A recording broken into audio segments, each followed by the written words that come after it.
Yo quiero comenzar a hablar de las reformas que ha presentado el gobierno de Gustavo Petro a consideración del Congreso de la República, dando un tema que me parece sustancial. Es que a raíz de la presentación de estos proyectos, fundamentalmente lo que tiene que ver con la reforma a la salud, la reforma laboral, la reforma al sistema pensional, pero también, desde luego, el Plan Nacional de Desarrollo, se ha iniciado una, no digamos discusión, yo preferiría llamarla conversación nacional sobre temas trascendentales que hasta hace muy poco prácticamente estaban vedados a la mayoría de los colombianos que no tienen acceso a las cámaras, a los micrófonos, reservando estas discusiones trascendentales y que afectan la vida de millones y millones de colombianos y colombianas a escenarios como el Congreso de la República, los grandes salones sociales, los clubes y a círculos muy especializados de la intelectualidad. Hoy en día ya es común que uno en los supermercados, con la gente de a pie, en los centros comerciales, me ha sucedido, lo aborden a uno cuando lo reconocen como congresista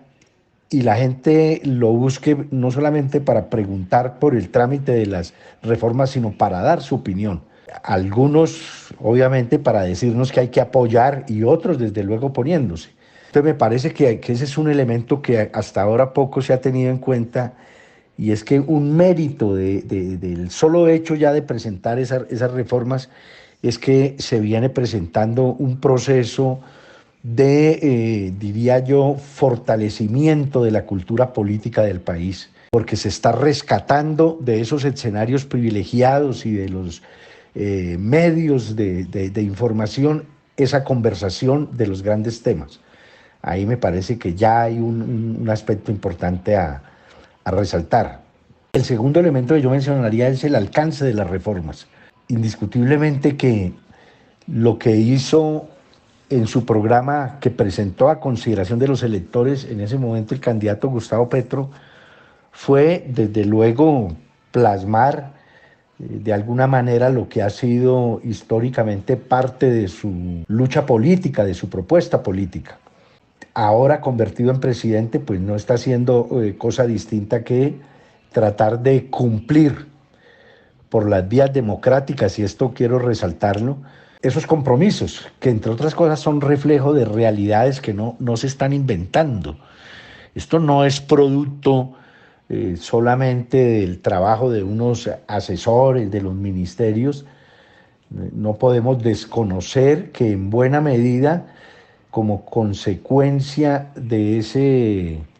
despertar que se expresó de millones de colombianos y de colombianas en las movilizaciones de 2021 y que tuvieron como antecedente las movilizaciones de septiembre de 2019, pero también las consecuencias sociales tan dramáticas que presenciamos todos a raíz de la pandemia, cuando el encierro nos llevó a entender que había un porcentaje enorme, enorme de colombianos que viven al diario. Y entonces estamos enfrentando una precarización no solamente del trabajo, sino en general de las condiciones de vida de la gente. Entonces me parece que esas reformas, aunque debo decir que para nuestro gusto, estoy hablando de la bancada de comunes, se quedan todavía cortas, pero nosotros somos también realistas en el sentido de que entendemos que el margen del triunfo electoral del actual gobierno no dan para unas reformas, yo diría, mucho más a fondo. Y en ese sentido quiero destacar el otro elemento que me parece fundamental en todo este proceso y es el talante democrático y conciliador que ha mostrado el presidente Petro. Se ha reunido con los presidentes de los partidos, con las distintas bancadas, se han hecho audiencias públicas, es decir, hay un ejercicio bastante interesante de discusión, lo que seguramente va a dar como resultado un proceso muy interesante de consenso en la construcción de estas reformas. El otro elemento es la oposición a las reformas. Indudablemente hay un grupo, yo no diría que muy numeroso, pero sí muy poderoso, que se opone a las reformas y está conformado, por supuesto, por los sectores económicos, políticos y sociales que defienden el modelo que se quiere de alguna manera reformar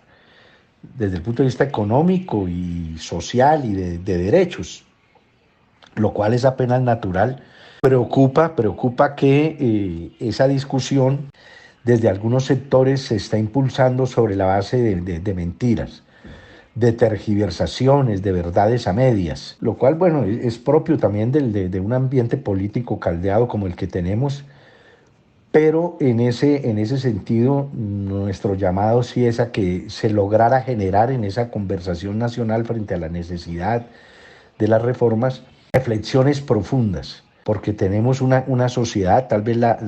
después de Haití, la segunda sociedad más injusta aquí en la región. Tenemos unas diferencias sociales muy profundas en este país. 22 millones de colombianos y colombianas que no tienen acceso a las 3 comidas diarias. Bueno, todo lo que ha generado, digamos, en el caso de la salud, por ejemplo, el carrusel de la muerte,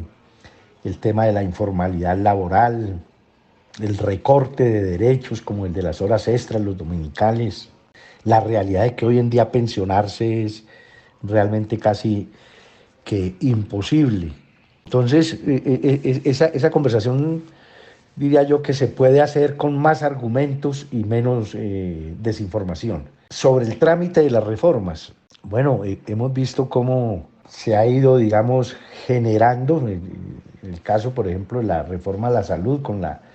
firma de la ponencia, con representantes a la Cámara del Partido de la U, el Partido Conservador, una mayoría que a primera vista puede parecer algo precaria, pero que nosotros confiamos en que ya en las sesiones plenarias logre consolidarse. La discusión y el trámite de las leyes en el Congreso van logrando finalmente construir consensos. Pienso que esa conversación que mencionaba al inicio de este análisis nos va dando para que finalmente podamos consensuar unas posiciones que seguramente, como en toda negociación, no va a dejar satisfecho a nadie. Algunos aspiraríamos a que se avanzara más en la profundidad y alcance de esas reformas, otros buscarán recortarlas, pero ese es el resultado de las negociaciones, ese es el resultado de los consensos.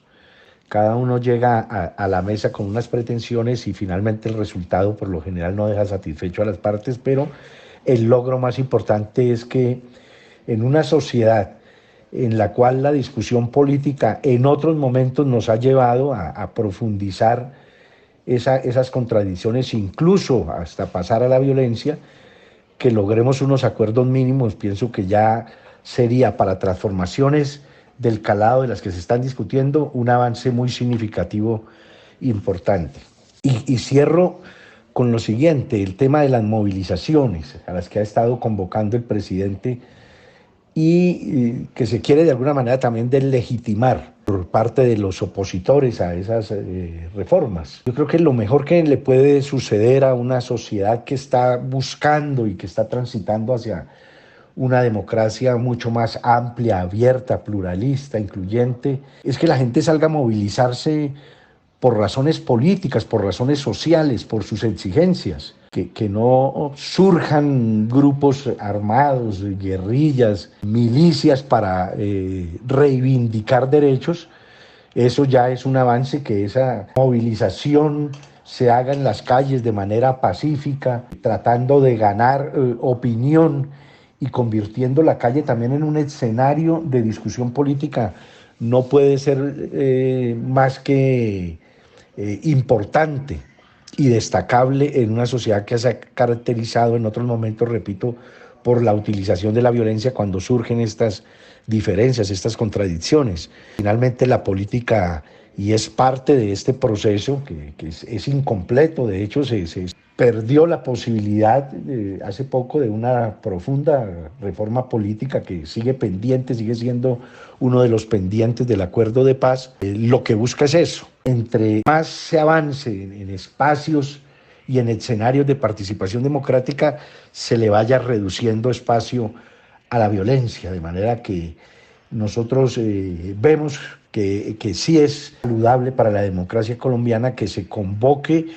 a las movilizaciones, desde luego también las que rechazan las reformas, pero también los de apoyo, porque en la calle